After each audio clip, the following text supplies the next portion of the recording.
ಜನರ ಮನಸ್ಸಲ್ಲಿ ಪರ್ಮನೆಂಟ್ ಆಗಿ ಉಳಿಯುವಂಥದ್ದು ಆಗಿದೆ. ನಿಮಗೆ ಪಕ್ಷಾತೀತವಾಗಿ ಎಲ್ಲರೂ ಬಂದು ವಿಶ್ ಮಾಡೋ ಹೌದು, ಇದು ಒಂದು ಋಣ ಸಂಬಂಧನೇ ಅಂತಲೇ ಹೇಳ್ಬೋದು.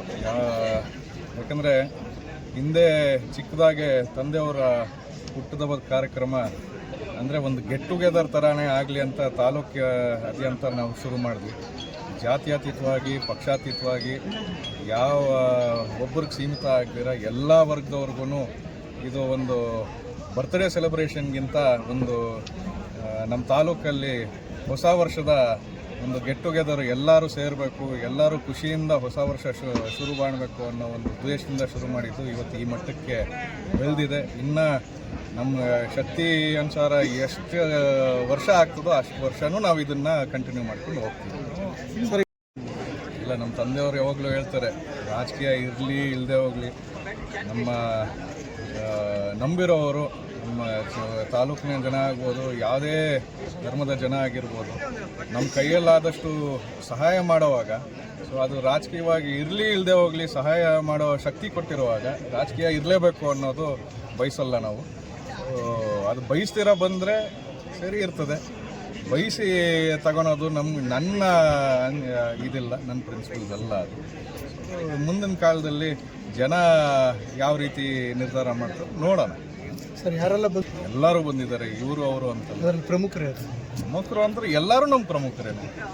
ಎಲ್ಲ ಚಿಕ್ಕಬಳ್ಳಾಪುರ ಜನತೆ ಎಲ್ಲ ಪ್ರಮುಖರೇ, ಸ್ನೇಹಿತರು. ನಮ್ಮ ಇನ್ಸ್ಟಿಟ್ಯೂಷನ್ಸ್ ಕಡೆಯಿಂದನೂ ಬಂದಿದ್ದಾರೆ, ದೊಡ್ಡಬಳ್ಳಾಪುರದಿಂದ, ಕೋಲಾರಿಂದ ಬಂದಿದ್ದಾರೆ, ಬೆಂಗಳೂರು ಕಡೆಯಿಂದ ಬಂದಿದ್ದಾರೆ, ನಮ್ಮ ಚಿಕ್ಕಬಳ್ಳಾಪುರದ ತಾಲೂಕಾದ್ಯಂತ ಎಲ್ಲರೂ ಬಂದಿದ್ದಾರೆ. ಅವ್ರಿಗೆಲ್ಲರಿಗೂ ಧನ್ಯವಾದ ಹೇಳ್ತೀನಿ. ಯಾಕಂದರೆ ಹೊಸ ವರ್ಷ ಹೊಸದಾಗಿ ಶುರು ಮಾಡೋ ಜೊತೆ ಎಲ್ಲರೂ ಖುಷಿಯಾಗಿರಬೇಕು ಅನ್ನೋ ಒಂದು ಆಸೆ ಇಟ್ಕೊಂಡು ಈ ಕಾರ್ಯಕ್ರಮ ವರ್ಷನೂ ನಾವಲ್ದಿರೋ ನಮ್ಮ ಸ್ನೇಹಿತರು, ನಮ್ಮ ಅಭಿಮಾನಿಗಳು ಎಲ್ಲ ಸೇರಿಕೊಂಡು ಜೊತೆಗೂಡಿ ಮಾಡ್ತಾ ಇರೋ ಕಾರ್ಯಕ್ರಮ ನಮ್ಮ ಕಾರ್ಯಕ್ರಮ ಅಲ್ಲ, ಊರಿನ ಕಾರ್ಯಕ್ರಮ ಇದು. ಸೊ ಎಲ್ಲರೂ ಭಾಗಿಯಾಗಿರೋದ್ರಿಂದ ಸಂತೋಷ ಆಗ್ತದೆ.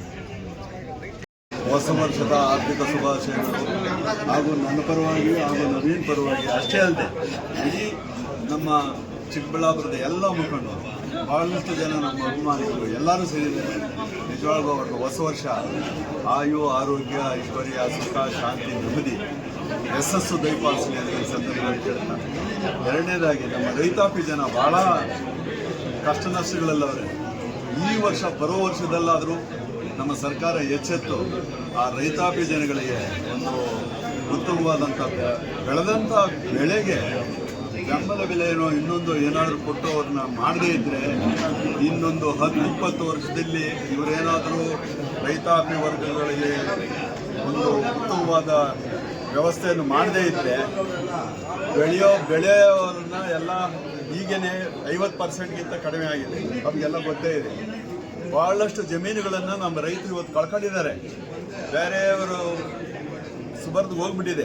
ಅದರಲ್ಲೂ ಹೆಚ್ಚಾಗಿ ತಮಿಳುನಾಡು, ಆಂಧ್ರ ಪ್ರದೇಶನವರು ಸುತ್ತಮುತ್ತಲು ಎಲ್ಲ ನಮ್ಮ ಇಡೀ ಚಿಕ್ಕಬಳ್ಳಾಪುರ ಸುತ್ತಮುತ್ತಲು ಇರುವಂಥ ಜಮೀನುಗಳನ್ನು ಪರ್ಚೇಸ್ ಮಾಡಿದ್ದಾರೆ. ನಮಗೆಲ್ಲರಿಗೂ ಗೊತ್ತಿದೆ. ಇದೇ ರೀತಿ ಮುಂದುವರೆದ್ರೆ ಇನ್ನೊಂದು 10-20 ವರ್ಷದಲ್ಲಿ ಯಾರು ರೈತರು ಒಬ್ಬರು ನಮಗೆ ಸಿಗಲ್ಲ. ಮೊದಲನೇದಾಗಿ ರೈತರಿಗೆ ನಾನಾ ತೊಂದರೆಗಳಿದ್ದಾವೆ. ಅವರಿಗೆ ಸಮಯಕ್ಕೆ ಸರಿಯಾಗಿ ರಸಗೊಬ್ಬರಗಳನ್ನು ಸಿಗುವಂಥ ವ್ಯವಸ್ಥೆ. ಈಗಿನ ಪರಿಸ್ಥಿತಿ ಏನಾಗಿದೆ ಅಂದರೆ ರೈತ ವರ್ಗದವರಿಗೆ ಕೃಷಿ ಕಾರ್ಮಿಕರು ಸಿಗುವಂಥ ಇದು ಬಹಳ ಕಡಿಮೆ ಆಗಿದೆ.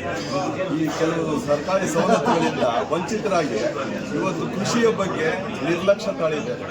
ಇದೆಲ್ಲ ಸರಿಪಡಿಸುವಂಥ ಜವಾಬ್ದಾರಿ ನಿಜವಾಗೂ ಸರ್ಕಾರಕ್ಕಿದೆ. ಸರ್ಕಾರ ಎಚ್ಚೆತ್ತು ಮಾಡದೇ ಇದ್ದರೆ ಇನ್ನು 20 ವರ್ಷದಲ್ಲಿ ಒಬ್ಬ ರೈತರು ನಮಗೆ ಸಿಗಲ್ಲ.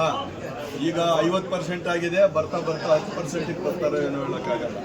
ಇದು ಹೊಸ ವರ್ಷದಲ್ಲಿ ನನ್ನ ಒಂದು ಕೋರಿಕೆ ಸರ್ಕಾರಕ್ಕೆ, ರೈತ ಮುಖಂಡರುಗಳಿಗೆ, ಎಲ್ಲ ರಾಜಕೀಯ ಮುಖಂಡರುಗಳಿಗೂ ಈ ಮುಖಾಂತರ ನನ್ನ ಒಂದು ಸವಿನಯ ಪ್ರಾರ್ಥನೆ. ಅವರ ಕಡೆಯಿಂದ ಚಿಕ್ಕಬಳ್ಳಾಪುರ ಜನತೆಗೆ ಏನೇನು ಸೇವೆ ಆಗಬೇಕಾಗಿದೆ ಒಬ್ಬ ಶಾಸಕನಾಗಿ ಹಿಂದೆ ಇರ್ಬೋದು ಅಷ್ಟೇ. ಆರೋಗ್ಯ ಕ್ಷೇತ್ರ ಆಗಿರ್ಬೋದು, ವಿದ್ಯಾಕ್ಷೇತ್ರ ಆಗಿರ್ಬೋದು, ಇವತ್ತು ಅವರು ಮಾಡಿರ್ತಕ್ಕಂಥ ಒಂದು ಏನು ಸೇವೆ ಇದೆ ಈ ಚಿಕ್ಕಬಳ್ಳಾಪುರ ಜನತೆಗೆ ನಿಜವಾಗ್ಲೂ ಸಹ ನಾವೆಲ್ಲರೂ ಮೆಚ್ಚಲೇಬೇಕಾದ್ದು.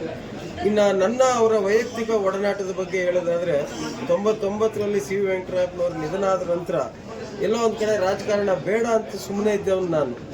ನನಗೆ ರಾಜಕಾರಣವನ್ನು ಪರಿಚಯಿಸಿ ಇಲ್ಲ ರಾಜಕಾರಣ ಇರಬೇಕು, ನೀನು ರಾಜಕೀಯ ಕ್ಷೇತ್ರದಲ್ಲಿ ತಾತವರ ಹೆಸರು ಉಳಿಸ್ಬೇಕು ಅಂತ ಹೇಳಿ 2000 ಇಸ್ವಿನಲ್ಲಿ ನಡೆದಂತಹ ನಗರಸಭೆ ಚುನಾವಣೆ ಮುಖಾಂತರ ನನ್ನನ್ನು ಮೊದಲು ರಾಜಕಾರಣಕ್ಕೆ ಕರೆತಂದಿದ್ದೇ GH ನಾಗರಾಜ್ ಅವರು. ಆ ಒಂದು ದಶಕ ಏನಿತ್ತು ಈ ಚಿಕ್ಕಬಳ್ಳಾಪುರದ ಜನತೆಗೆ ನಮ್ಮೆಲ್ಲರ ನಾಯಕರಾಗಿದ್ದಂತಹ RL ಜಾಲಪ್ಪನವರ ಒಂದು ಮಾರ್ಗದರ್ಶನದಲ್ಲಿ, GH ನಾಗರಾಜ್ ಅವರ ಒಂದು ಮಾರ್ಗದರ್ಶನದಲ್ಲಿ ಒಳ್ಳೆಯ ಸೇವೆಯನ್ನ ಮಾಡಿದ್ದಾರೆ ಅಂತ ಹೇಳಿದ್ರೆ ತಪ್ಪಾಗಲಾರದು. ಈ ಸಂದರ್ಭದಲ್ಲಿ ನಾನು ಭಗವಂತನಲ್ಲಿ ಕೇಳ್ಕೊಳ್ಳೋದು ಒಂದೇನೇನೆ, ರಾಜಕಾರಣ ಇನ್ನೊಂದು ಮತ್ತೊಂದು ಚುನಾವಣೆಗಳು, ಸೋಲೋದು ಗೆಲ್ಲೋದು ಇದೆಲ್ಲವನ್ನೂ ಸಾಕಷ್ಟು ನೋಡಿದ್ದಾರೆ ಅವರು. ಭಗವಂತ ಅವ್ರಿಗೆ ಇನ್ನಷ್ಟು ಆರೋಗ್ಯ ಕೊಡಲಿ, ಶಕ್ತಿ ಕೊಡಲಿ, ನಮ್ಮೆಲ್ಲರನ್ನ ಮುಂದೆ ನಡೆಸ್ತಕ್ಕಂತಹ ರೀತಿಯಲ್ಲಿ ಅವರು ಬೆಳೀಲಿ ಅಂತಕ್ಕಂಥದ್ದನ್ನ ಆಸೆಯನ್ನು ವ್ಯಕ್ತಪಡಿಸ್ತಾರೆ.